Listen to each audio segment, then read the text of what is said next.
Kejadian pasal yang pertama. Maaf, saya bawa Alkitab, ternyata saya baru lihat kejadiannya hilang. Ya. Langsung lompat pasal 3. Pasti kerjaan anak-anak. Jadi saya harus pakai handphone. Kejadian pasal yang pertama. Iya. Kejadian pasal yang pertama, ayat yang pertama. Kejadian pasal yang pertama, ayat yang pertama, bagian atasnya saja. Kita baca sama-sama. 1, 2, 3. Pada mulanya adalah Allah. Oke, saya. Pada mulanya adalah Allah. Lalu kita loncat di pasal yang ke-50. Kejadian pasal yang ke-50.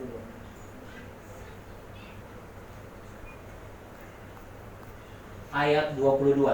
Sudah dapat? Yang sudah dapat katakan amin. Amin. Judulnya saja. Yusuf meninggal. Ini yang menarik. Kejadian pasal pertama digambarkan tentang segala sesuatu dimulai. Ada kelahiran, semuanya dimulai. Dan yang menarik adalah pasal yang terakhir ditutup dengan kematian. Pasal pertama, kejadian pasal pertama menggambarkan kehidupan, awal kehidupan. Semua diciptakan di awal. Tetapi pasal terakhir Alkitab jelas mencatat ada kematian. Ada permulaan, ada akhirat. Ada kehidupan, ada kematian. Nah, untuk mengisi hidup kita, dari kelahiran sampai kematian, seorang psikologi pernah berkata bahwa kesempatan kita mengisi hidup ini hanya 50 tahun. Sekali lagi. Kesempatan kita mengisi kehidupan kita, baik itu buruk, baik itu baik, baik itu jujur atau bohong, itu hanya 50 tahun. Setelah 50 tahun, engkau dan saya akan menikmati kehidupan itu setelah. Ada psikologi lain bilang 40, tetapi saya lebih suka 50. Kau akan, dan maaf ya, kita akan mengalami hal-hal yang sulit di umur setelah 50 kalau kita tidak mengisi dengan hal-hal yang baik.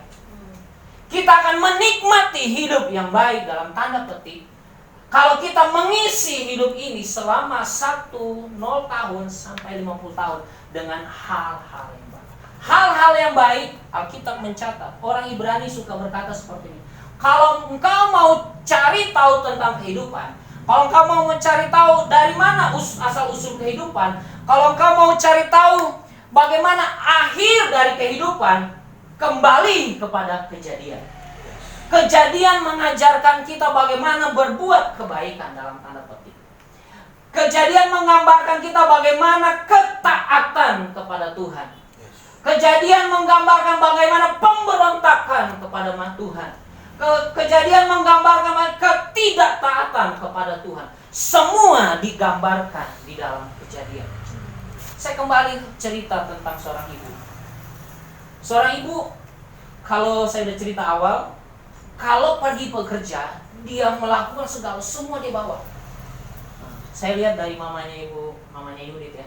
Kalau WL saya suka lihat, wah ini adem aja mukanya. Wah kalau lihat Mama Yudit itu adem. Iya. Istri saya bilang, kamu suka lihat Mama Yudit ya? Bukan, lihat adem mukanya. Apalagi di pujian. Seorang istri kalau kerja itu maaf ya, tidak ada dia sisa untuk ini. Dia bawa semuanya. Kemarin saya minggu lalu ada seorang ibu selama 15 tahun tidak pernah ketemu anaknya. Setelah suaminya meninggal, dia pergi ke TKW. Dia titip anaknya ke keluarga. Dia kerja banting tulang. Dia habisin semuanya tenaga dalam keluarga. Dia kirim anaknya untuk 5 anaknya. Supaya apa? Supaya bisa bersekolah. Itu luar biasa. Beda dengan seorang bapak. Dia kerja, bukan saya mendeskripsikan seorang bapak ini. Bukan. Tidak sama sekali. Kalau tersinggung, haleluya. Kalau dia kerja, dia masih simpan untuk dirinya. Ada sedikit dia simpan untuk dirinya. Mungkin untuk kalau ada yang merokok di sini nggak ada, dia akan sisain untuk kesenangannya. Dia sisain untuk hobinya. Makanya kalau saya suka ledekin istri saya, ini jangan direkam. Dia jarang make up. Karena saya suka, ayo sana make up. Sayang uangnya. Itu istri. Beda sama suami.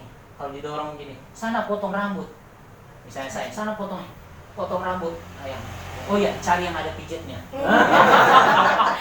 Ada fungsinya. Iya. Tadi saya dipotong Aris, ini Aris.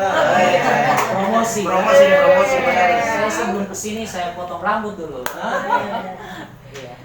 Jadi gitu. Makanya saya sedih sekali dengar mamanya dari Pak Iskandar meninggal dengan cara COVID. Saya pikir ya udah selesai. Tetapi waktu saya dengar secara COVID itu lebih sedih. Tidak ada yang di sampingnya, tidak ada yang menangani. Tetapi seorang ibu melahirkan anak-anak yang luar biasa, yang melayani Tuhan. Itu dahsyat. Berapa orang anaknya? Anaknya 6. Oh. 2 pendeta, 1 istilahnya apa ya? Penatua lah. Oh, wow. Tidak mudah membesarkan, ya.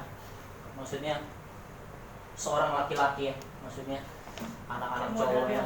Nah, itu makanya saya kalau pukul Ceci gini, istri saya yang sedih mau pukul anak saya. Saya yang lahirin. Jadi pukulnya. Ya. Tapi di depan dia, di belakang dia. Direkam loh.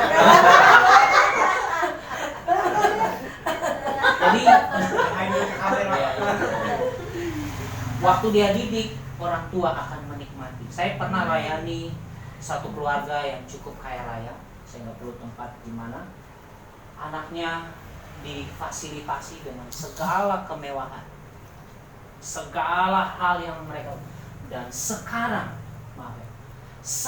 itu jadi berantakan. Saya baru telepon dengan dia semalam. Wah, itu yang kakak mau pukul yang adik mau pukul yang kakak.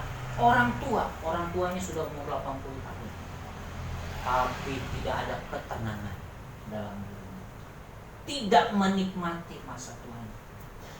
Bahkan kemarin mau bawa ke rumah sakit, apa?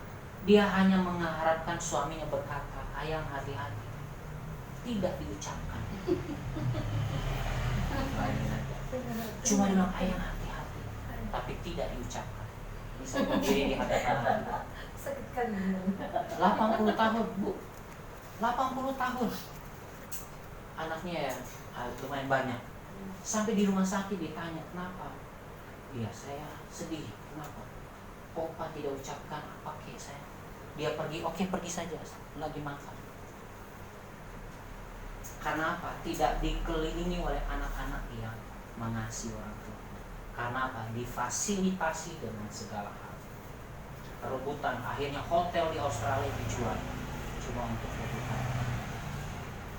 Jadi luar biasa, saya sudah menggambarkan gimana keadaan pribadi siapa? Mama dari Pak Iskandar, karena lihat Iskandar. Lihat Pak Iskandar, lihat Yudit, ketegasannya, kelembutannya.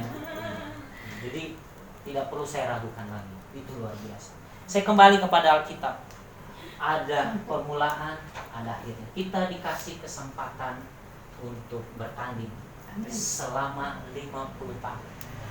Bagaimana cara mengisinya? Alkitab pasal 1 sampai pasal 49 mengajarkan kita. Ditutup dengan satu orang yang punya integritas hidup. Namanya siapa? Yesus. Dalam masa sulit pun dia tetap berintegritas. Dia diuji semuanya, semuanya dia sudah lewati, tetapi pada akhirnya dia selesaikan dengan baik. Makanya dimulai dengan pada mulanya adalah Allah. Yuk selesaikan dengan Allah. Jangan tinggalkan Tuhan Yesus. Jangan tinggalkan pelayananmu. Jangan tinggalkan keluargamu untuk sesuatu yang tidak berharga. Jangan buang Tuhan untuk sesuatu yang tidak berharga. Kesempatan kita melayani Tuhan, kesempatan kita waktu kita dipilih untuk ada di keluarga. Di keluarga di sini mungkin Dina nggak kebetulan ketemu siapa, Pak Iskandar. Padahal saya orang Poso juga. Dia nggak mau ke rumah saya. Nggak kebetulan ada rencana Tuhan. Saya tidak bisa memilih dengan warna kulit saya. Kok James putih, saya hitam? Saya juga bingung. James putih, betul, ini promosi aja.